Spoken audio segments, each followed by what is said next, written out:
Luke Johnson joins us, covers the Saints for the Advocate with us on Thursdays. Luke, how are you? We got him, Jordan? Yeah. Hey, There. you kind of kind of blacked out for a second. I didn't hear you intro me, but hey, what's up, Hunt? It's Are all you getting any good. sleep, man? Last night wasn't great. We're to be honest, last night was not great, but we're gonna get there. We're gonna win the war eventually. Keller won the battle last night. Let's talk about the Saints' offensive line. I think that was a huge topic when we were back in training camp in California in August. What'd you learn this past season with the Saints' offensive line?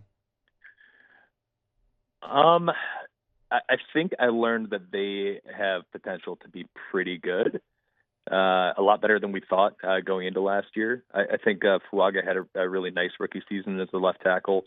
There's questions about whether he could hold up on that side.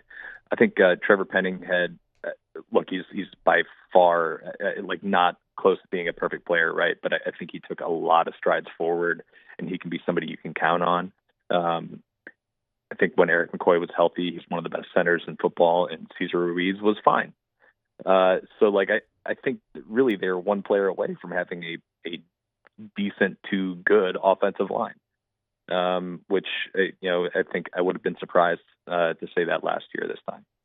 So what do they do about that position? I know that they added Will Clapp. He seems like a swing guy and a depth piece. I mean, what do they do about that guard spot? Yeah, I mean they still got to fill it, right? And I think there's a couple different ways you can do that. Kellen Moore has talked about like the investment in the offensive line here, and that's one of the things that drew him to the job. I don't think it'd be like a surprise to me if they went, offensive tackle at number 9. And that's somebody like Will Campbell or Membo, the guy from Texas. And you see if they can play tackle, and maybe they're better suited as a guard. But I think you could transition Penning to guard fairly easily. He was somebody who I think really excelled as a run blocker. And his probably weakest parts of his game were in space as a pass blocker. I think maybe you could mitigate that a little bit with him at guard. So like, let's say they draft Will Campbell, and he's somebody who's scouts are kind of split on as he a guard or a tackle. Like you try him out at tackle and see if he works there, and if he's better as a guard, then you've got first rounders at both guard spots and both tackle spots, and you're okay. Or they have cap space and they could fill it with a veteran guy who would probably come pretty cheap. Brandon Scherf is still out there. A couple other guys who have some legitimate NFL starting experience, who maybe they're not like a long-term answer there, but they can give you serviceable to good offensive line play at guard. I think they have options to fill it. I certainly don't think they're even close to done there. Has Trevor Penning worked at guard at all? I know it's been a discussion like between folks that cover the team, but has he ever repped at guard? Never taken a single snap at guard. Okay. So like that would be like, that's a huge projection, right?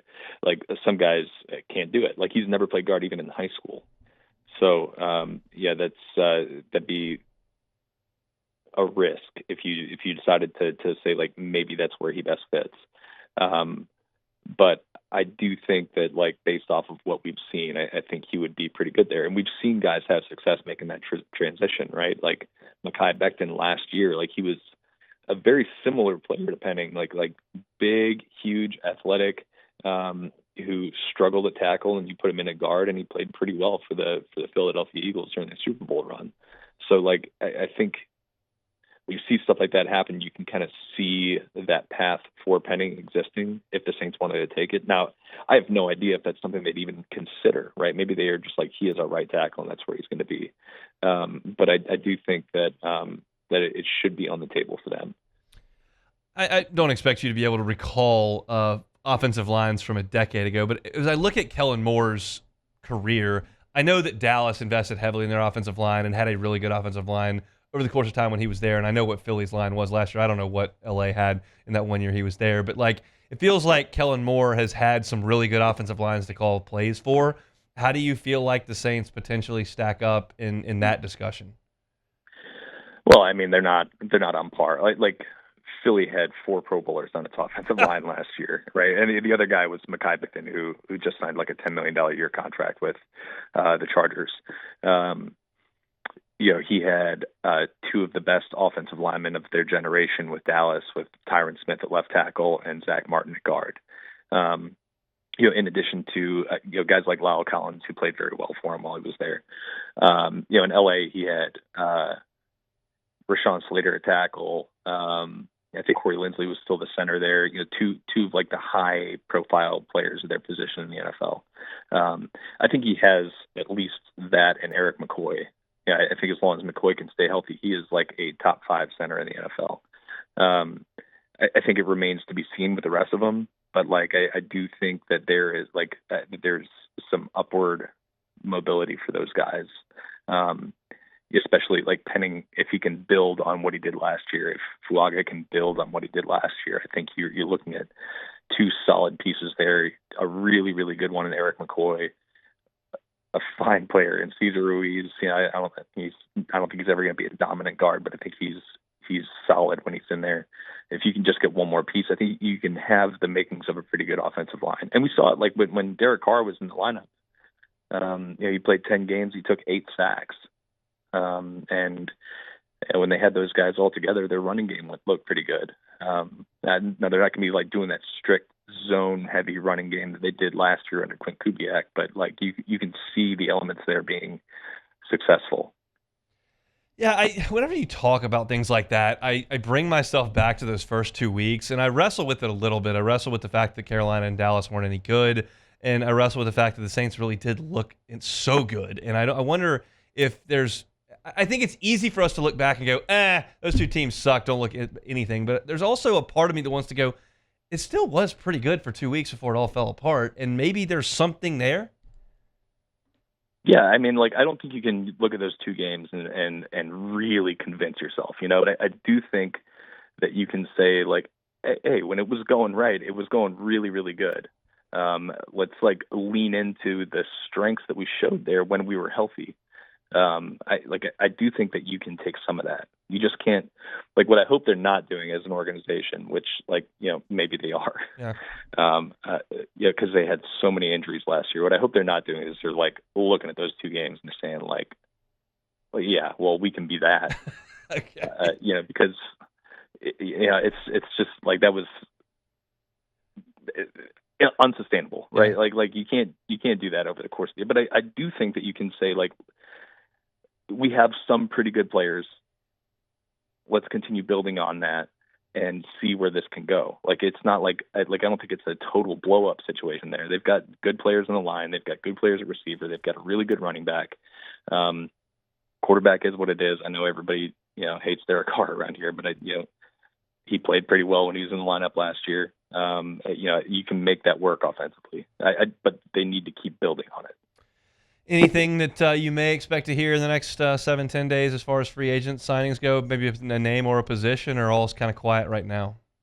I always kind of thought that they should be kicking the tires on some of these veteran wide receivers. There's some really good players out there. I mean, they're like on the tail end of their career, but like Keenan Allen is unsigned. Amari Cooper is unsigned. Stephon Diggs is unsigned. He's coming off a major injury, but big name. Brandon Cooks is unsigned. I think some of those guys would be better as complements in this offense, but like if you could get any of those guys at a reasonable price to be a number 3 behind Shaheed and Olave and give you, especially in the case of Keenan Allen, like a possession type receiver, I think that'd be really good for this offense. And you could kind of free yourself up a little bit in the draft. Because I don't think this is a great draft class at receiver. There's really one guy who I think is like a surefire first round pick, and Ted McMillan. And then outside of that, it's kind of, it depends on what your flavor is. So just like the fact that they were in on Cooper Kupp, which, like, by the way, I think they were very smart to not buy in at that price point. It tells me that maybe one of those other veteran receivers that is out there could potentially fit what they're looking for. All your Saints coverage, you can find it over at The Advocate at by Luke Johnson on Twitter. He's with us every single Thursday. Thanks, Luke. A pleasure, buddy. Luke Johnson from The Advocate. Always good to chat with him about the New Orleans Saints. I think it's got to start at the offensive line with the offense. I mean, when they were good and healthy last year, the Saints were humming pretty good. And then they had a couple of cracks, and it just absolutely went to hell for New Orleans. And Kellen Moore, as we mentioned, has worked with some really good offensive lines in his time, and that's something that he's obviously going to take as a priority. I wouldn't throw a fit if they took an offensive lineman with their first pick in the draft. I think there are other places they can look as well, but offensive line would make some sense if you feel like that's the best way to patch that hole at left guard. So we'll see. That's our Saints report for today. Appreciate Luke for stopping on by. Hey, it's on. Thanks for watching Hunt on Saints. Before you leave, help us out a little bit. Hit that like button, leave your comments in the section below, and hit that subscribe button so you get all our content right here from Hunt on Saints. We'll see you next time.